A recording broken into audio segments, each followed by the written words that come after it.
can't murder liberation. You can murder revolutionary, but you can't murder revolution. And you can murder a freedom fighter, but you can't murder freedom. You're tapped in, so let's get right to it. Blackrock CEO Larry Fink is in the news. He's been in the news for quite some time, but he's in the news for another reason, very specific and alarming reason. He had recently done some type of symposium or gathering, an event, sitting with Governor Greg Abbott of Texas. And in the discussion, or they were discussing finances, how to get the American people, but more specifically, Texans involved in the economy. You know, they were talking about bringing in jobs, training, spending maybe 20 million on training electrical or electricians. The conversation went for a turn, though, when asked about the AI revolution, how it's going to work for the people, where's the money going to come from? And his response to that question is what's shocking most people. In fact, if you listen to Larry Fink's response or answer, you come to think, or you would tend to think, this is what they all think in terms of paying for AI. All right. So as always, I have a clip. I'm going to drop this clip in here and let you guys get a bar of that.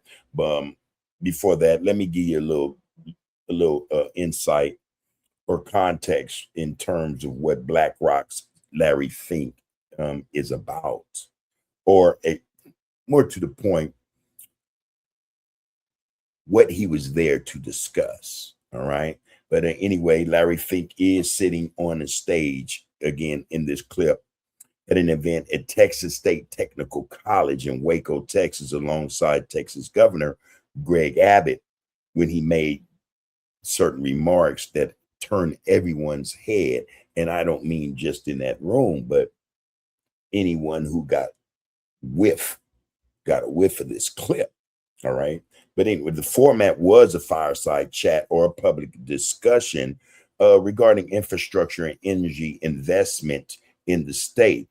During the conversation, Fink stated that ordinary people's savings accounts and pension accounts, all right, would be necessary to fund the estimated $10 trillion needed for AI data centers and energy infrastructure build-outs over the next decade.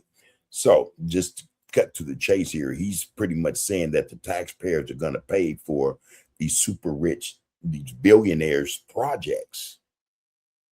And I find that hard to believe or hard to digest or stomach, being that most of these, well, when AI takes off the way everyone expects it to, jobs are going to be lost regardless.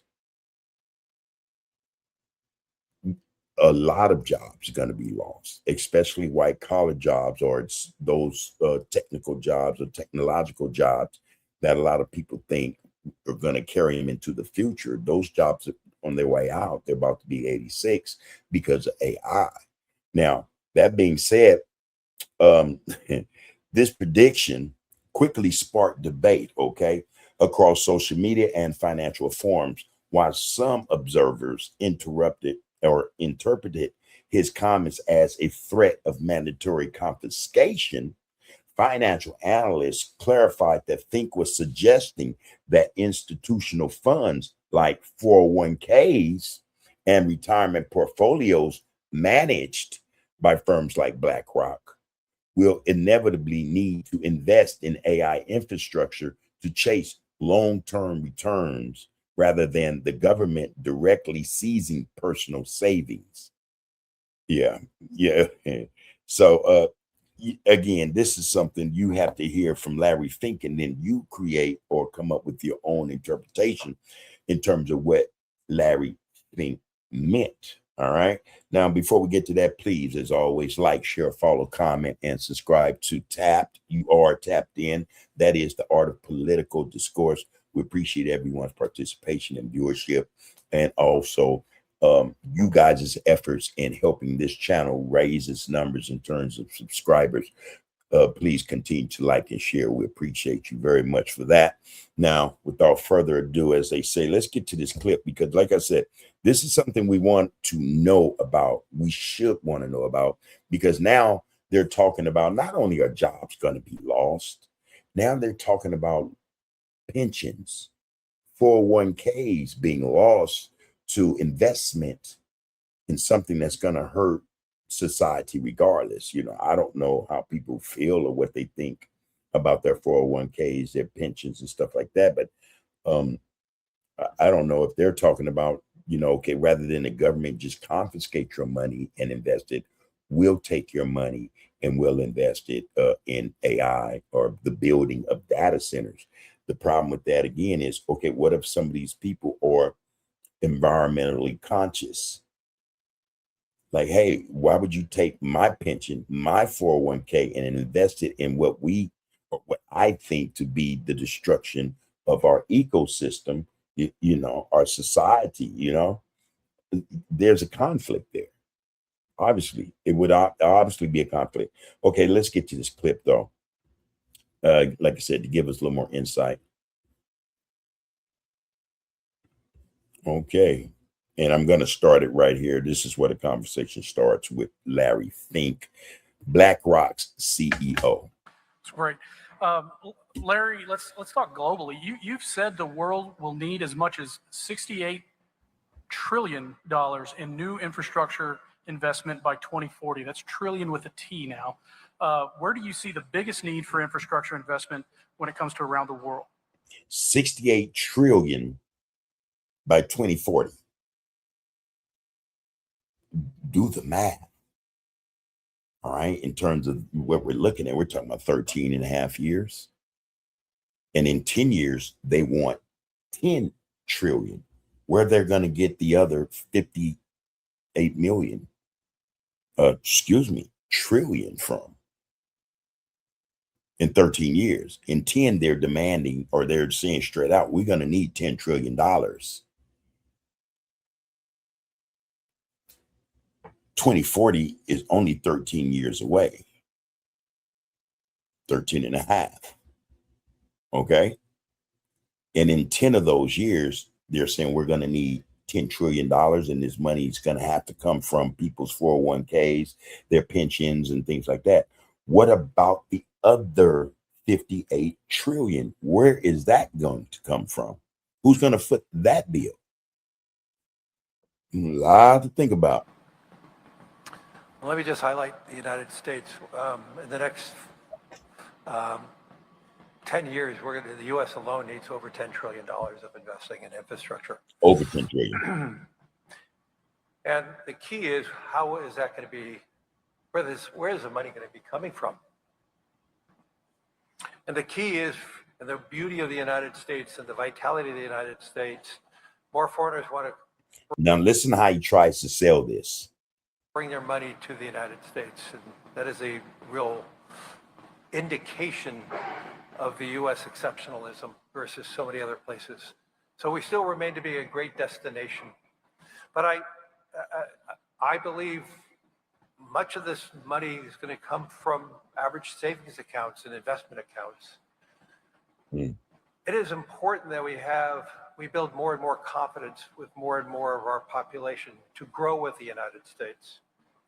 Keeping money just in a bank account, you're not growing with your economy. You're not growing with the United States. So we need to instill more confidence. Why? Investing over the long run, investing the long run in Texas or throughout the United States, you will do far better as an investment vehicle than you would be in investing or keeping your money in a savings account at a bank. Yes, that's safety and all that, and we all have. I'm not trying to say we don't have to have rainy day funds and all that, but again, if you listen to him, he's trying to sell it. He's trying to sell it to the American people.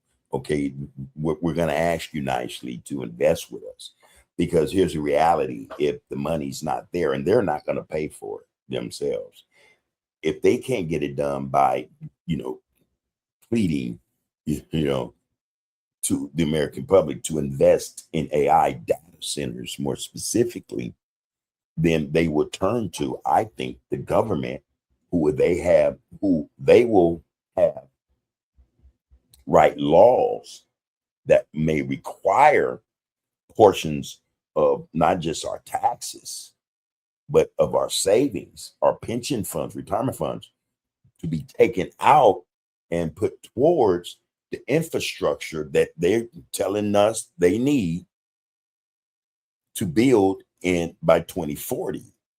All right. Now, again, what about those individuals? And I'm quite sure the majority of those individuals will be more concerned about two things. Why are you taking my money?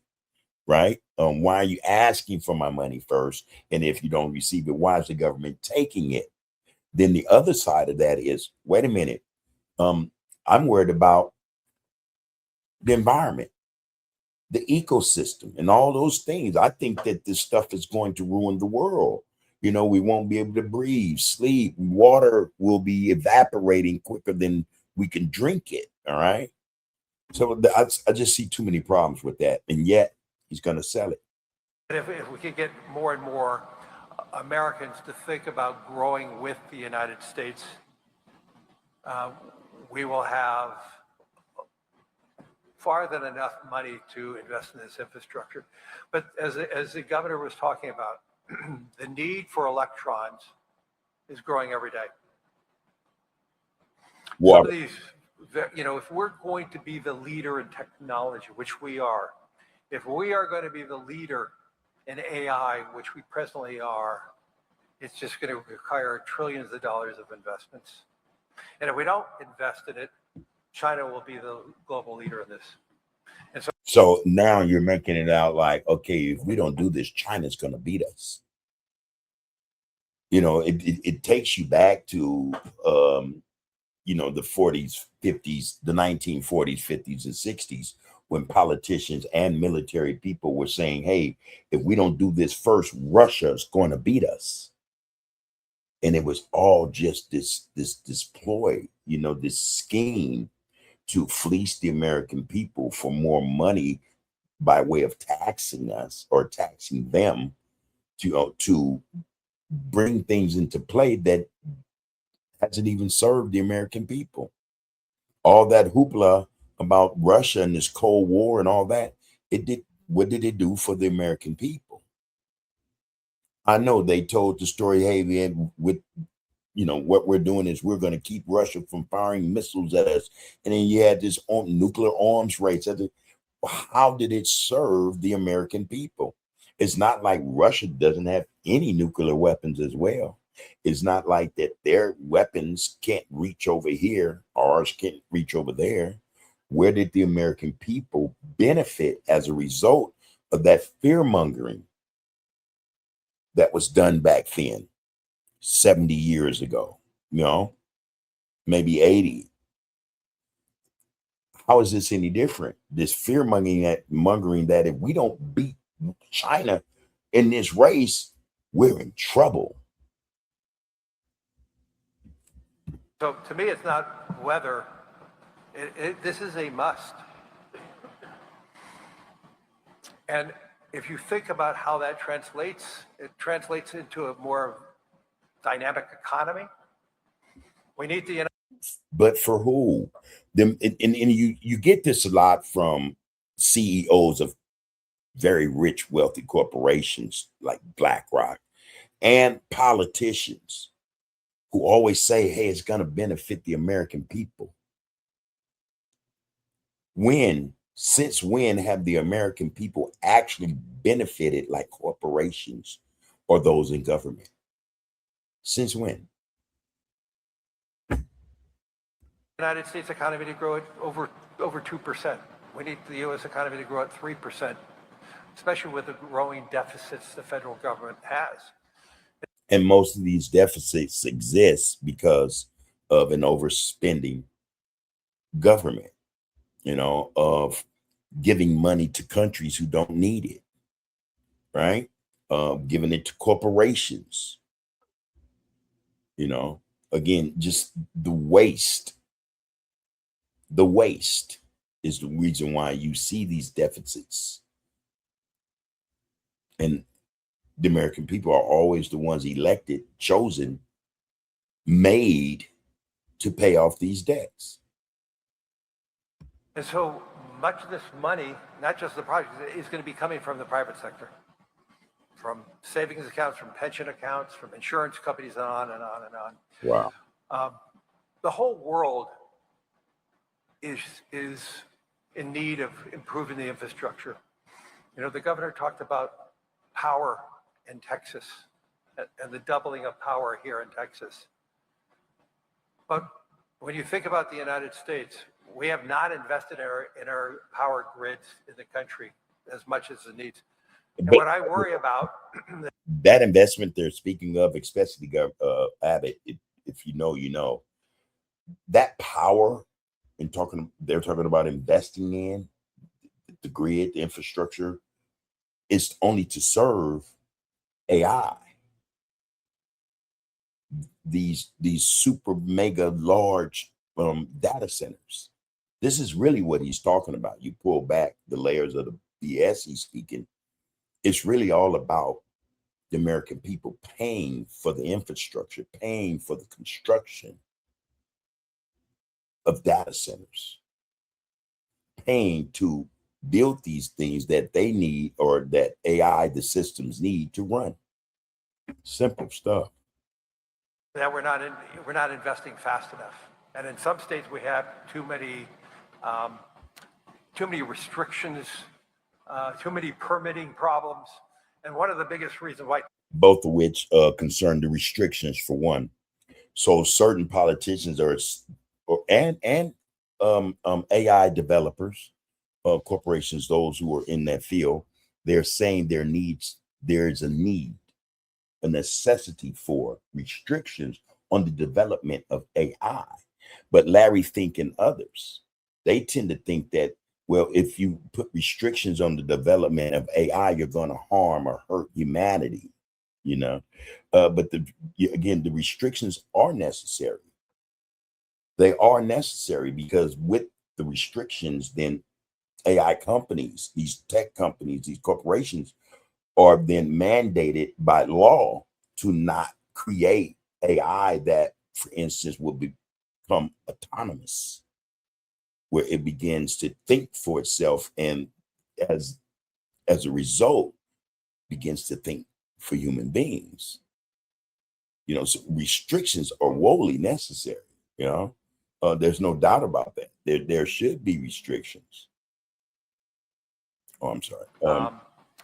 too many restrictions, too many permitting problems. And the other was permitting problems. Those are the result of American citizens saying, no, not in my city, not in my state. And they're fighting back. And so this is a problem for Larry Fink and others who absolutely need data centers to run the programs or to help bring their creations to fruition. They want AI to run the world, but they're getting pushback in terms of the restrictions and in terms of the permits. You know, they need vast sums of water. And so lakes and rivers will be dried up as a result of these AI systems having to run. They need water to keep it cool. And so the permits and the people are pushing this, which is a good thing, you know, is what's holding them back. But knowing these people like we should, these are billionaires who tend to think they'll get their way. You know, a Donald Trump class of people, you know, they're going to try to find a way. And if not, I think like Donald Trump, they're going to disregard the laws.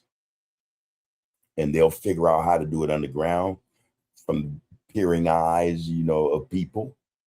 You know, they'll construct it underground if possible and connect it to some water source without us knowing it's connected to a water source.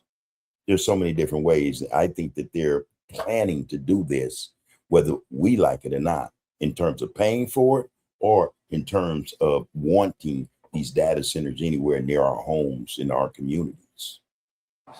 And one of the biggest reasons why Texas remains to be one of the great destinations, the capital, the ease of putting that money to work. And then on top of that, now investing in the people of Texas. it's a happy environment. I can't say that about a lot of places in the United States, or all the places in the United States. And so the money, the trillions of dollars are going to be needed to create the vitality that our children and our grandchildren or great-grandchildren will have the same opportunities that we have had or we will have. And to me, it's going to come from the private sector. We can't just rely on the federal government, the state governments financing it. And I do believe we're going to see more and more public-private investing together, cooperating together with state and local governments to building out this infrastructure. When you think about housing, as the governor talked about housing, actually in the United States today, we have the oldest housing stock of houses in the United States than we've had in 50 years. We are not investing enough in housing. And that is why housing prices have gone up faster than inflation, why affordability of housing remains to be one of the central themes in the United States today. But I do believe we're going to be able to solve these problems because we talk about these problems, and if we talk about these problems, we can direct more capital to help more of these needed areas to build America's future vitality. Thank you both. Okay. So, yeah. And again, so when you're thinking about this sort of thing, in terms of what Larry Fink is talking about, when you're talking about this, you have to take into account that, see, these are ideas of super rich people whose concepts and ideology does not necessarily mesh with the people. See, they have visions about how they think the future should be. Not for mankind, not for human beings, but more so for themselves. It's a power trip. You know, we tend to think that here at TAP, that most of these individuals are really caught up in power trips, you know, egos, you know, and that's not good for anybody. That's not good for anybody, especially considering, let's say half of the population in the United States are not in agreement with AI taking over, or with AI using up resources as fast as it does. That presents a problem for them. So he's sitting there with Greg Abbott, governor of Texas, talking about, hey, in 10 years, we're going to need $10 trillion. By 2040, we're going to need $68 trillion. You know, where's that money coming from? Being that, or especially since we all know that AI has begun to eliminate jobs. So, I mean, it's really something to think about. Again, when they're talking about when your 401k or retirement plan, your pension is in the discussion of infrastructure that deals with data centers and AI, that should be a red flag to many people. The way the economy is set up right now, you can't expect for it to get any better in the next 5 years. The economy will worsen in the next 10 years. So what is the plan for all these unemployed people? What's the plan? What are you going to do, not just to these CEOs, but the government as well, with all these people with no jobs? But AI is running just fine. A lot to think about. So let us know what you think about this piece. How did you interpret what Larry Fink was saying regarding working citizens' 401ks as well as their pension funds being invested into this hedge fund scheme or whatever it may be, whether you like it or not? I think that's really what's being said. We're going to use this money. And he said private corporations will use 401ks and pension. So that means they're going to, and we know from past experience that these businesses, these corporations will do away with a person's pension as well as their 401k. They'll disappear into thin air. And there's very little a lot of people can do about it. You know, they just work 30 years and then boom, you have nothing to show for it. So yeah, tell us what you think about this piece. Drop your thoughts in the comments. Let us know whether you agree or disagree. And again, what is your interpretation of this whole AI issue? Is it here to help us, or is it here to harm us eventually? All right. Until next time, take care of yourselves and each other.